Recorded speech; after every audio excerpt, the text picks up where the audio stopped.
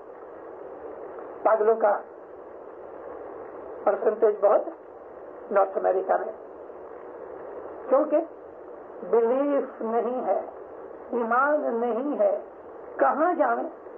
ایک بچہ ہے، ماں اور باپ کا بچہ ہے. ایک بچہ ہے یتیم ہے، باپ بھی نہیں ماں بھی نہیں. ان دونوں بچوں کی کنڈیشن ایسی ہی ہے کہ جیسی ایک بلیور اور نان بلیور کی، ایک مومن اور کافر کے اندر جو فرق ہوتا ہے ایسا ہی فرق ہوتا ہے. یتیم لڑکا ہے، بھوک لگی ہے، کہاں جاوے؟ کس کو کہے مجھے بھوک لگی ہے؟ رستے پہ کھڑا ہوتا ہے، کسی کو کہتا ہے، منہ بنا کے ہاتھ پہ جاتا ہے، مجھے $1 دو نا، مجھے بھوک لگی ہے. اور جس کے ماں باپ جیتے ہیں اس کو جب بھوک لگتی ہے تو گھر بھاگتا ہے، ماں مجھے بھوک لگی. ہاں بیٹا ابھی تیرے کو دیتی ہوں. بوٹ پھٹ گئے ہیں تو باپ کے پاس گیا، ابا میرے بوٹ ٹوٹ گئے ہیں. اب وہ یتیم بچے کے بوٹ پھٹ گئے ہیں، کون دیتا ہے اس کو؟ ایک ماننے والا آدمی اور ایک خدا کو نہیں مانتا، ان دونوں کے اندر بڑا فرق ہے. اب ایسے لوگ بھی ہیں کہ ان دونوں کے بیچ میں ہیں. یوں خدا کو مانتے ہیں، اللہ اللہ کرتے ہیں یا علی علی کرتے ہیں، دعائیں پڑھتے ہیں، جماعت خانے آتے ہیں، لیکن مذہب کے اوپر عمل نہیں کرتے. وہ آدھے یتیم ہیں اور آدھے وہ مات پتا والے ہیں، آدھے بلیور ہیں، آدھے کافر ہیں، کیونکہ ان کے دل کے اندر ایمان نہیں ہے. یہ فرسٹریٹڈ رہتا ہے ہمیشہ، اس کے دماغ میں ہمیشہ اداسی رہتی ہے، غمگینی رہتی ہے. جب وہ بوجھ نہیں اٹھا سکتا تو دماغ گیو اپ کر دیتا ہے، وہ آدمی ڈپریسڈ ہو جاتا ہے، مینٹل کیس بن جاتا ہے. کیونکہ اگر اس کا ایمان برابر ہوتا تو وہ کیا کہتا ہے، یا مولا اچھا صحیح تیری مرضی، اس میں کچھ میرا بھلا ہوگا. اس کا ایمان خراب نہیں ہوتا، وہ اپنی کمزوری محسوس کر لیتا ہے اور پھر خدا اس کی مدد بھی کرتا ہے. ڈاکٹر رابرٹ ونسنٹ پیل کو میں نے جب یہ ایکسپلینیشن دیا، اس کی آنکھوں میں پانی آیا تھا، کھڑا ہو کے مجھے گلے لگایا، مجھے کہتے واہ واہ. بلیور اور نان بلیور کا یہ ڈفرنس آپ کے شاستروں میں جو کچھ ہے وہ ایک اعلیٰ درجے کی چیز ہے. جماعت خانے کے اندر آتے ہیں ہم لوگ، کیا کرنے آتے ہیں؟ دعا پڑھنے آتے ہیں، عبادت کرنے آتے ہیں. لیکن کیا ہم اپنے من تن سے اس دعا کے اندر دھیان رکھتے ہیں؟ نہیں. دیندارو، سوئچ جب تک آن نہیں کرو گے روشنی نہیں ہوگی. حضرت شمس ہمارے پیر جو تھے، ان کا نام قلندر تھا. قلندر کہتے ہیں کہ جس کے رہنے کا کوئی گھر نہ ہوئے اور وہ گھومتے رہتے ہیں، اور ان کے کپڑے بھی ایسے سادے سمپل ہوتے ہیں، دوسری جوڑی ہوتی ہی نہیں. ایک چھوٹی سی تھیلی تھی، اس کے اندر کچھ کتابیں وغیرہ ہوتی تھیں یا کچھ اور ایسا سامان ہو گئے، باقی اور کچھ نہیں. تو وہ ہمیشہ گھوما کرتے تھے. ٹوپی پہنتے تھے تو سر میں اس ٹوپی کے اندر مور کا پر لگاتے تھے، جس کو ہم کہتے ہیں مور نو پیچھو لگے. راجا مہاراجا ایسا لگایا کرتے ہیں. داڑھی تھی حضور کی، گول داڑھی رکھتے تھے لیکن لمبی داڑھی تھی. پھر شمس گھومتے گھومتے بہاولپور کے علاقے میں ایک چھوٹے گاؤں میں پہنچے. وہ گاؤں سارے کا سارا مسلمانوں کا تھا. مسجد دیکھی دور سے، جا کے مسجد میں اپنے کپڑے یعنی وہ تھیلی وغیرہ رکھ دی. باہر آئے، تھوڑا ہاتھ منہ دھویا، پانی وغیرہ پیا، تھوڑا آرام کیا. تھوڑی دیر کے بعد دوپہر کا وقت ہوا، کچھ لوگ آنے لگے. دوپہر کی نماز کا وقت تھا، جمعے کا دن تھا. حضور اٹھے، بیٹھ گئے. پھر کچھ دیر کے بعد ملا آیا، تکبیر ہوئی، اقامت ہوئی. اقامت کہتے ہیں نماز شروع کرنے کے لیے کھڑا ہونا. نماز شروع ہوئی. پھر شمس بھی کونے میں سے نکل کے ادھر آ گئے، نماز میں جوائن ہوئے. تکبیر کے بعد سورۃ الحمد پڑھا گیا. سورۃ الحمد پورا ہوا تو پھر شمس لائن چھوڑ کے کونے میں جا کے بیٹھ گئے. سب مسلمانوں نے نماز پوری کی. جو بعد میں آئے ہوئے تھے، نماز پوری ہونے کے بعد پیر کے پاس جا کے کہتے ہیں کیسے فقیر ہو، ادھوری نماز چھوڑ کے چلے آئے. شمس نے فرمایا کہ بھائی ملا نے جتنی نماز پڑھائی میں نے پڑھی ہے. تو ملا نے تو ساری نماز پڑھائی اور تم تو آدھی نماز چھوڑ کے چلے آئے. دیکھو میں نے تم کو کہا ملا نے جتنی نماز پڑھائی میں نے پڑھی، بس اور کیا چاہیے. تو ملا کو پکڑ کے لائے. ملا نے کہا میں تو ساری نماز پڑھی ہے. پھر شمس کہتے ہیں ملا جھوٹ مت بول. کہتا ہے میں نے ساری نماز پڑھی. سب کو کہنے لگا تم تھے کہ نہیں؟ سب نے کہا ہاں ہم نے ساری نماز پڑھی. پھر کہتے ہیں ملا جھوٹ مت بول. جس وقت تم والظالین تک پہنچے تو تم اس وقت مسجد چھوڑ کے گھر چلے گئے. تو لوگ ہنسنے لگے، پاگل لگتا ہے، چھوڑو یار. پھر شمس کہتے ہیں میں پاگل نہیں. یہ ملا اس کے گھر میں ایک گائے ہے جس نے ابھی ابھی تھوڑے دن پہلے بچڑا دیا ہے مگر اب جو مسجد میں آیا اس سے پہلے وہ اس کو باندھنا بھول گیا. سورۃ الحمد پورا ہوا, تم نے آمین کہی اور یہ گھر چلا گیا. یہ بکرا کھلا رہ گیا, بچڑا, اور وہ دودھ پی جائے گا سارا. معلوم نہیں رات کو دودھ ملے گا کہ نہیں ملے گا. اب لوگ ملا کو دیکھنے لگے, ملا کا منہ نیچا. ایک آدمی بھاگ کے اس کے گھر گیا کہ بات سچ ہے, تو دیکھا بات سچ تھی. اب تو یہ ملا اور سب لوگ پیر کے پاؤں میں گرے. ملا کی باڈی ادھر تھی مگر وہ گھر گیا. ہمارا حال بھی ایسا ہے. بیٹھے ہیں جماعت خانے میں, یعنی بدن جماعت خانے میں ہے. ہم اپنی دکان پہ پہنچے ہیں, ہم گھر پہ پہنچے ہیں, کسی دوست کو ملنے گئے ہیں. ایسے کتنے ہی جگہ ہم چل جاتے ہیں. کھوڑیا ادھر ہے.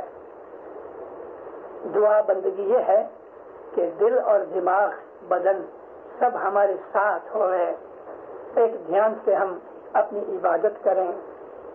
انسان کا ایک دھیان ہونا مشکل ہے. کم از کم ایک دھیان ہونے کی نیت بھی کرو, کوشش بھی کرو. ایک دھیان بننے کے لیے مولا کی مدد بھی مانگو, دعا بھی کرو. تو انشاءاللہ آہستہ آہستہ یہ طاقت آئے گی کہ ہم اچھی طرح سے دھیان لگا کے اپنی دعا عبادت کر سکیں. یہ ایک بڑی ضروری چیز ہے. پھر پیر نے کہا دیکھو نماز اس طرح پڑھو کہ زمین آسمان تمہارے ساتھ نماز پڑھے. حضور کھڑے ہوئے اور تکبیر کہی. پہلی یہ سورہ پڑھی الحمد کی, اور بعد میں جب پیر نے جو سجدہ دیا تو مسجد کے جو 2 مینارے تھے وہ زمین پہ لیٹ گئے, یعنی انہوں نے سجدہ دیا. یہ ساری زمین, یہ سارا کائنات, آسمان, چاند, سورج, ستارے, جو کچھ بھی ہے یہ خدا کی بنائی ہوئی چیز ہے. ہر جگہ خدا رہتا ہے. یہ ایک واسط سمندر کی طرح ہے. سمندر کے اندر کبھی آپ نے ایک چھوٹا سا کنکر مار کے جس کو ڈسٹرب کیا پانی کو, تو یہ لہریں سارے سمندر میں کنارے تک پہنچے گی. اگر آپ نے ایک کنکر مارا, یعنی یہاں میرا مطلب کنکر مارنے سے خدا کا نام لیا, تو یہ تمام سرشٹی کے اندر اس نام کی وائبریشن پہنچتی ہے. چاند تک پہنچتی ہے, آسمان تک پہنچتی ہے, سورج تک پہنچتی ہے, اس کے بیونڈ بھی پہنچتی ہے. یہ ساری خدا تعالیٰ کی جو سرشٹی ہے وہ ایک سمندر کی طرح ہے, ایک ویکیوم کی طرح ہے. آپ نے جو ایک اللہ اکبر کہا, آپ نے یا علی مدد کہا, آپ نے یا مولا کہا, تو آپ کے منہ میں سے یہ جو وائبریشنز نکلتی ہے یہ ساری خدائی میں پہنچتی ہے. آپ کے لیے مدد لے کے آتی ہے, آپ کے لیے برکت لے کے آتی ہے, آپ کے لیے انرجی لے کے آتی ہے. یہ وہ چیز ہے دنیا کے اندر, دین کے اندر, کہ جو ہمارے مذہب کے اندر ہے. اب وہ پارٹ جو میں نے بولا پہلے کہ دور سی لاگ جو پائے, یہاں آج میں نے ابھی آپ کو جو یہ بات کہی کہ آپ اگر یا علی کا نام لو تو ساری سرشٹی میں اس کی وائبریشن جاتی ہے. حضرت امام ہر وقت ہمارے پاس بیٹھا ہے. دور کی لاگ جو پائے کا مطلب یہ ہے کہ کبھی آپ کو آنکھوں سے نہیں دکھتا تو مطلب ہم یہ کہتے ہیں کہ وہ دور ہے. ہم یہ سمجھتے ہیں کہ آنکھوں سے دیکھنے کی جو چیز ہے وہ نزدیک ہے, اور جو ہمیں نہیں دکھتی تو وہ دور ہے. پھر کہتے ہیں امام بھلے دور ہے تمہاری نظر میں لیکن وہ تمہارے نزدیک ہے, تم اس کو پاؤں لگو.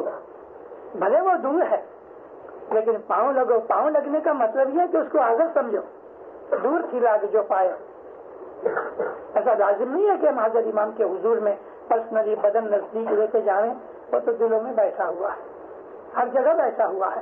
اس کو یاد کرو, وہ آپ کے سامنے ہے, کدھر گیا نہیں. ماں کی گود میں بچہ سویا ہے, ماں کی گود میں بچہ سویا ہے, جاگ کھلی بھوک لگی ہوئی ہے تو پکار کرتا ہے ماں.